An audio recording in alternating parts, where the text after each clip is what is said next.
Halo semuanya, kembali bersama saya Dr. Silvi. Hari ini kita akan membahas topik yang sangat penting dan sering terjadi di banyak pasangan, tapi jarang dibicarakan secara terbuka. Perbedaan libido antara suami dan istri. Ini bukan sesuatu yang aneh, bukan tanda hubungan tidak sehat, dan bukan pula kesalahan salah satu pihak. Yang perlu kita cari adalah kompromi, bukan siapa yang benar atau salah. Jadi hari ini, saya akan jelaskan 4 strategi kompromi yang bisa menjaga hubungan tetap harmonis meski kebutuhan seksual berbeda. 1. Komunikasi tanpa menyalahkan. Perbedaan libido sering jadi masalah bukan karena perbedaannya, tapi karena cara membahasnya yang salah. Banyak pasangan terjebak dengan kalimat seperti, "Kamu sudah nggak tertarik lagi ya?" Atau, "Kamu egois, cuma mikirin diri sendiri." Ini membuat pasangan defensif. Saya sebagai dokter selalu menyarankan teknik ini. Gunakan kalimat perasaan, bukan kalimat tuduhan. Contoh, "Aku merasa butuh lebih banyak kedekatan akhir-akhir ini." Atau, "Aku ingin kita kembali punya momen intim yang nyaman buat kita berdua." Kenapa cara ini penting?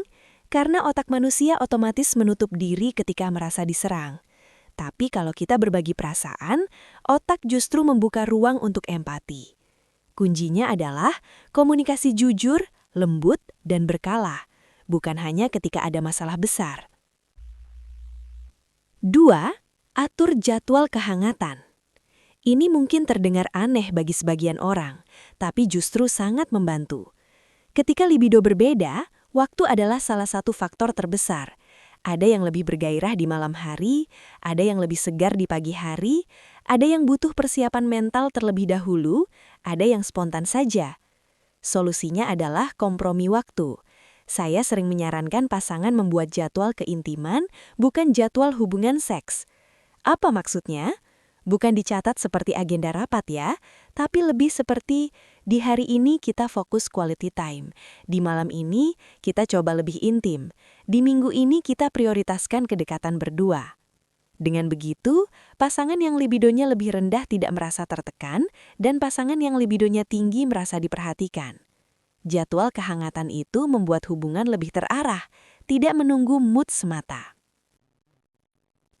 3. Bentuk keintiman non-seksual yang konsisten. Salah satu kesalahan terbesar pasangan adalah menganggap keintiman hanya soal hubungan fisik, padahal ada banyak bentuk keintiman lain yang bisa menjaga kedekatan emosional. Pelukan lama, pijatan ringan, mandi bersama, saling cerita sebelum tidur, duduk bersampingan sambil nonton, menggenggam tangan atau sekedar saling menatap sambil berbicara. Keintiman kecil seperti ini mengaktifkan hormon oksitosin yang membuat tubuh merasa aman, dekat, dan terhubung. Jika keintiman non-seksual stabil, maka perbedaan libido tidak terasa seperti masalah besar. Seks itu seperti puncak gunung, tapi dasar gunungnya adalah kedekatan emosional. Kalau fondasinya kuat, puncaknya akan mengikuti dengan lebih natural. 4. Cari titik tengah dengan alternatif yang nyaman. Dalam dunia medis seksual, ada banyak cara kompromi tanpa harus membuat salah satu pihak merasa terbebani. Contohnya, jika pasangan tidak siap untuk hubungan penuh, bisa fokus pada sentuhan atau stimulasi ringan. Jika pasangan merasa lelah, bisa mencari momen yang lebih singkat atau tipe keintiman yang lebih sederhana. Jika kebutuhan jauh berbeda, kadang pasangan sepakat bahwa keintiman tidak selalu harus berujung pada hubungan seksual. Kuncinya adalah saling menghargai batasan tanpa mematikan kebutuhan pasangan lain. Kompromi bukan berarti satu pihak kalah, tapi dua-duanya mendapatkan kenyamanan yang seimbang. Jadi, perbedaan libido itu normal. Yang tidak normal adalah ketika kita diam, memendam, atau saling menyalahkan. Dengan 4 strategi ini, 1. Komunikasi tanpa menyalahkan. 2. Jadwal kehangatan. 3. Keintiman non-seksual. 4. Titik tengah yang nyaman. Pasangan bisa membangun hubungan yang lebih dewasa, harmonis, dan sehat. Terima kasih sudah mendengarkan penjelasan saya, Dr. Silvi. Semoga pembahasan ini membantu banyak pasangan untuk saling memahami dan semakin dekat satu sama lain. Sampai jumpa di episode berikutnya.